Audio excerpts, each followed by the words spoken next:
You're a factory worker, working tirelessly underground to break cubes for the evil corporation Nullcorp. They have some evil plan, turning pieces of reality itself into cubes. You start by breaking stone cubes, looking for ore, iron ore, copper ore, silver ore, but then the cubes get weirder. They start to look like flesh, and you're extracting tooth and eyes. And then the cubes start looking like the universe itself, like cosmos. You're extracting pieces of God and breaking it apart. This is a game about breaking a cube. Welcome to Extraction Nullcorp domain.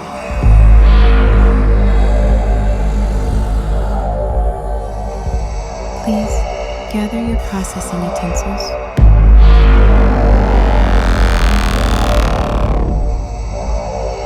And start disassembling the cube.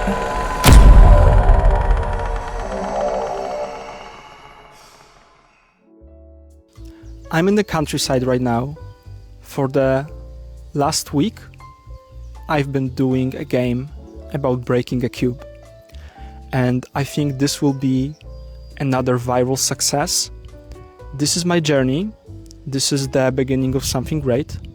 And I invite you all to hop on the train and explore the game about breaking a cube with me. Recently, I got inspired with viral successes of small indie titles like a game about breaking a hole. A game about breaking a hole was made in 3 weeks by a single guy, who didn't, of course, think that the game would be a viral success. Well, it was. I think it's because of 2 reasons. The game combined mystery and satisfactory manual labor. So it was like a horror game having a child with Power Wash Simulator. It felt good to dig, and you were drawn in by the mystery of what's underground. And I thought, it cannot be the only idea which works that way. And then it hit me. A game about breaking a cube.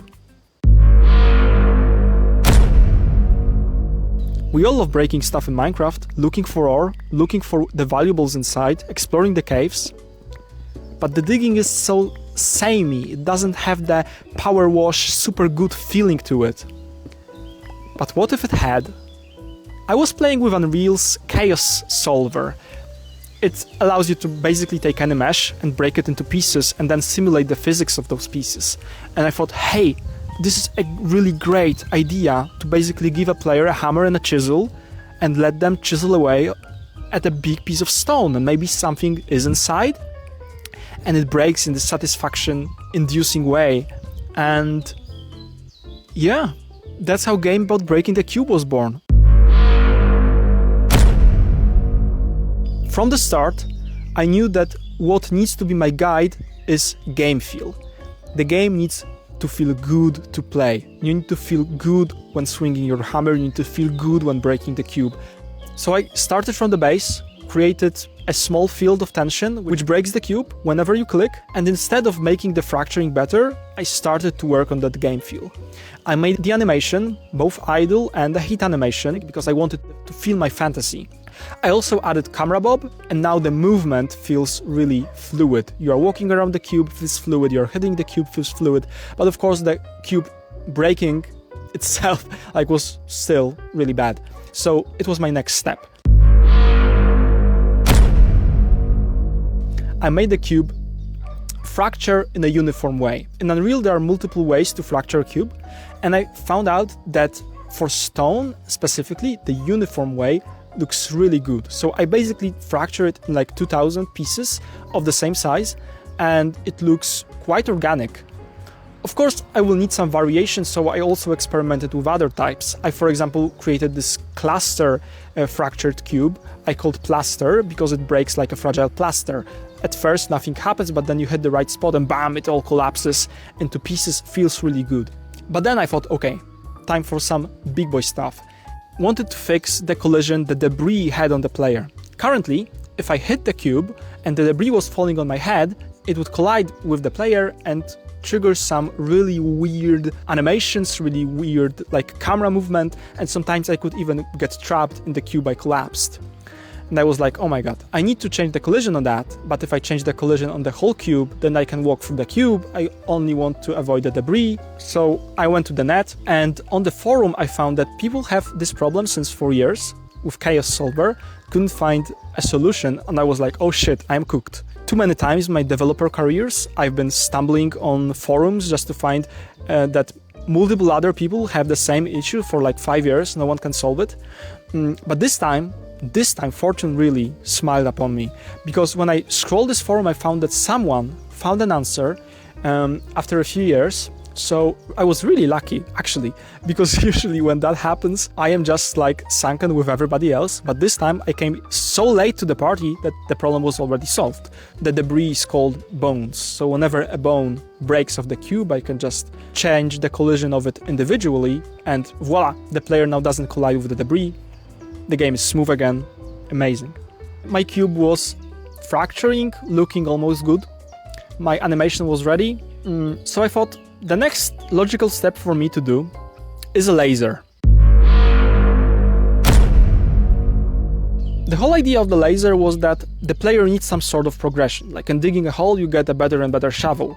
And in this game, I thought that the player will get a better and better hammer, and then eventually lasers to break off the cube. So I started to work on that, and it was really interesting because bodies in Unreal break in two different ways: external strain and internal strain.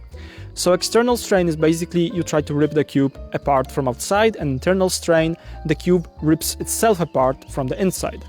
And it's very interesting because external strain is better for explosions and like hammer strikes, and internal strain is better for deterioration. So like the cube is on fire, something like an acid works on cube and breaks it, or laser. So I was able to learn that and use that, and soon enough the laser was breaking a cube apart. So I had a basic hammer and I had a laser, but then I thought, well, it's time to have some way of changing weapons. And I imagined the final game, there will be like a rack of weapons, some of them locked, some of them unlocked, and you will be just able to come to it and press like interact button to take this weapon or the other. So I started to work on that. I added outlines to the objects so that you can hover on top of them, and then the interact button like pops up and you can interact to exchange weapons. I thought that 5 weapons will be good enough for a short game, so 3 hammers and 2 lasers, progressively stronger. In my head, it was time to make them look cool. So I'm not really a modeler, and also I thought that I will make this game really soon. I'm more of a game designer. So instead of learning Blender, I went to Sketchfab and scouted for some cool looking hammers. And shout out to those 3 guys who have created amazing hammer models, which I'm basically taking to my game. The problem with the hammers was that they were made in totally different styles. One was super realistic with rust, and even the handle was scraped off near the edges. The other one was like also realistic but like clean, and the third one was totally stylized. But of course I wouldn't like put the hammers to the game as they are. I'm an artist myself, so I thought I will just retexture them. So I took the textures from the first hammer, put it onto the second hammer, added some posterization, changed color curves, and suddenly the 2 hammers looked very similar. And I did it for the third hammer. I added rust, added posterization, other textures, also recolored it from green to red because that's how I imagined it. And suddenly I had those 3 hammers looking exactly alike, like a part of the same progression. And this is maybe a point where I would like to share some of my production values with you guys, because I've been making my previous game for like 3 years and I did everything myself. And you can say, well, that's noble and this is like the way to go, man. Just create everything from scratch and do not take other people's work. But hey, I think my biggest responsibility as a game designer is to make a good game. And I want to focus on the game, not on modeling hammers. So, I have 3 hammers. The basic useless hammer, the sledgehammer, and the Uberhammer. Uberhammer is my favorite. From the moment of conception, I knew it has to be called that way.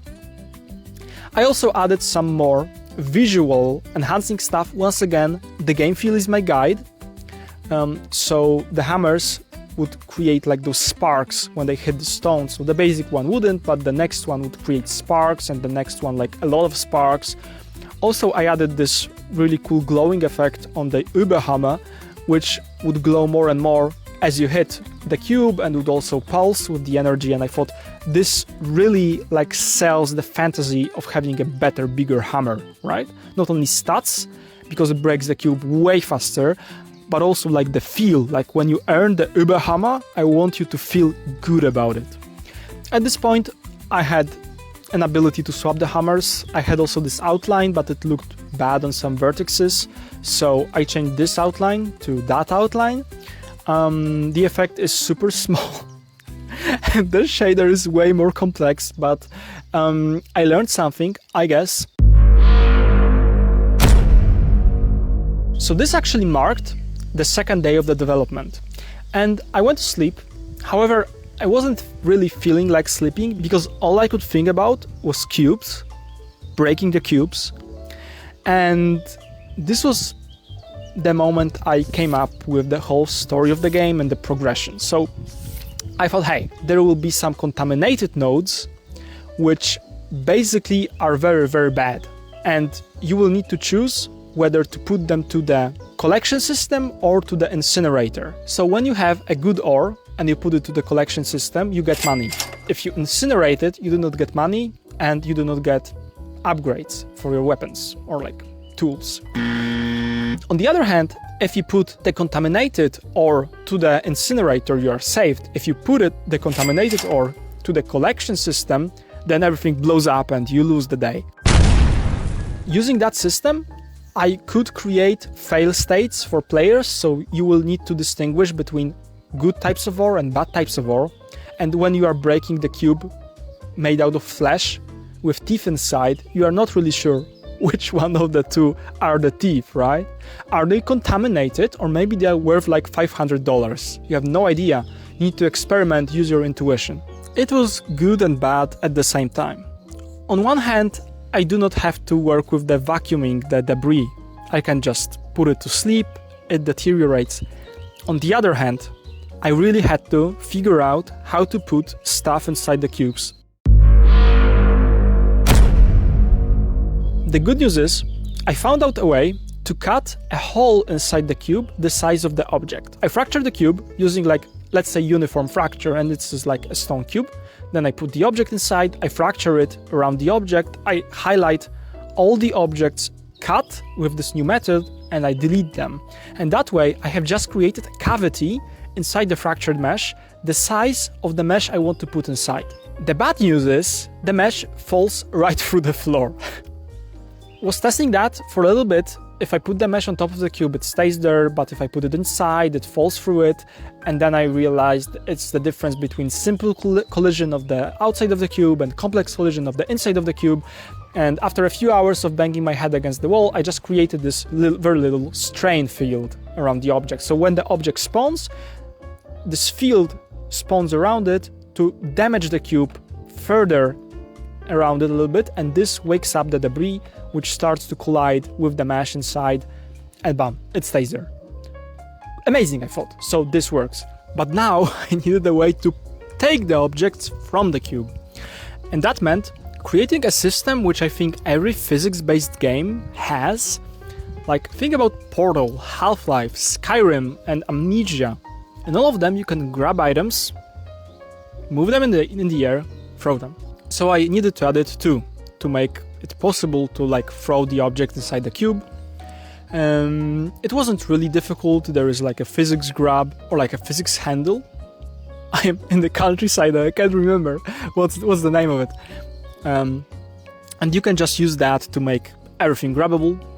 However, now we have Skyrim physics. That means that I can climb on the object I'm holding, and I couldn't record that, but I even managed to fly on top of the cylinder once to the sky. So yeah, let's disable that. No collision with the player. That way we cannot like cheat and move around using the cube and fly on top of it and do all the janky stuff. But still, like, you can throw that around really far. I'm not sure if you are that powerful, but let's leave it for now. Like, I think it's fun.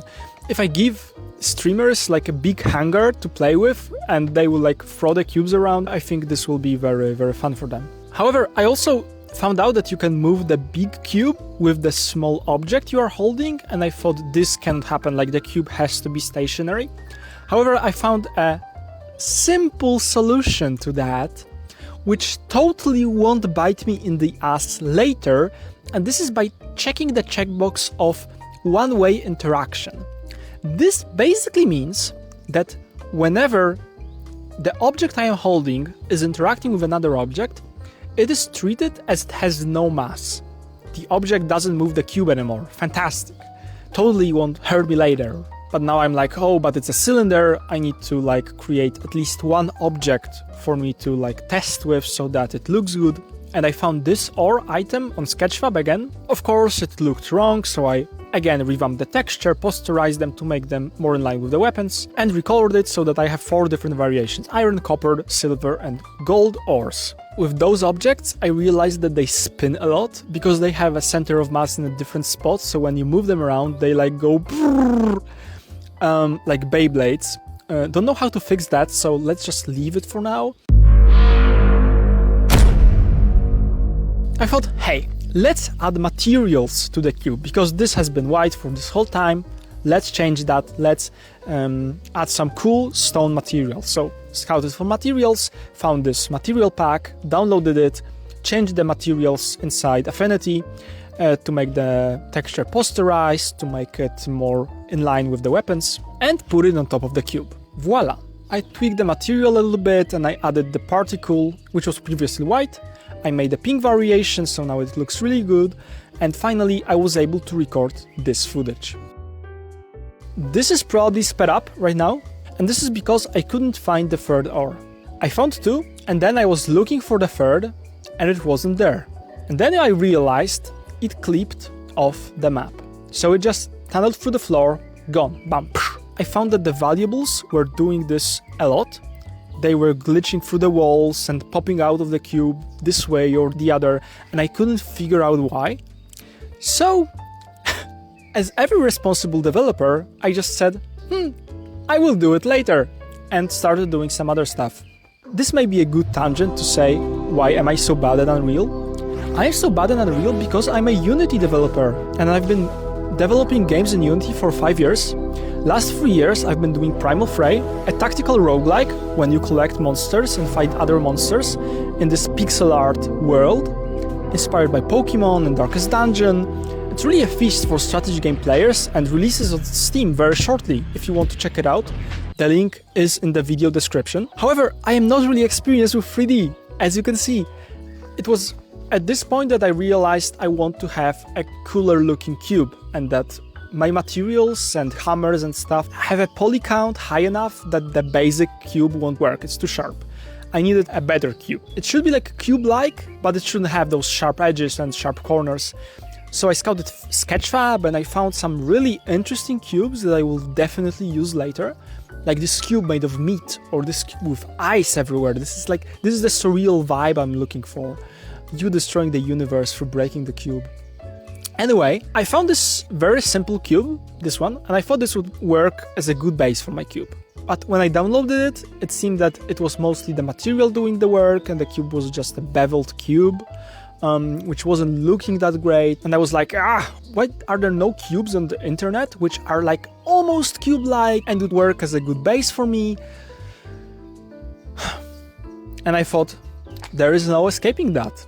I gotta boot up Blender. Most of my time I work in 2D art, painterly style or pixel art, and I'm quite good at it, I think. But 3D, I'm like total newbie, but I thought making a cube, this cannot be that difficult, right?